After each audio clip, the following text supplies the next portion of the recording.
বৈষম্য বিরোধী ছাত্র আন্দোলন যারা করেছেন আমি তাদেরকে অ্যাপ্রিসিয়েট করি। ডিবি অফিসে তাদের সঙ্গে দেখা হয়েছে, তাদেরকে মনোবল দিয়েছিলাম, সাহস দিয়েছিলাম।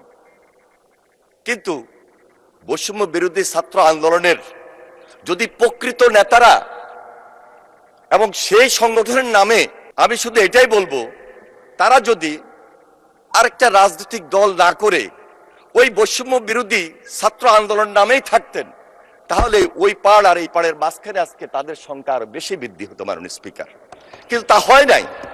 একটা নতুন রাজনৈতিক দল ওনারা করেছেন, কিন্তু সেই সুযোগটা ওনারা নিতে পারেন নাই। সুযোগটা নিতে পারতেন, হয়তো বা সরকারি দল এবং বিরোধী দলকে তারা পরামর্শ দিতে পারতেন খুব পজিটিভলি। কিন্তু কেন এই যে গত 1.5 বছর নির্বাচনের আগে কিছু স্বার্থের কারণে, আমার মনে হয় এটাও একটু আমাদের চিন্তা করা উচিত। আসলেই ছাত্র রাজনীতির সুবাদে, আন্দোলনের সুবাদে সেখান থেকে কোনো সুযোগ নেওয়া যায় কিনা। আমার মনে হয় কিছুটা সুযোগ কেউ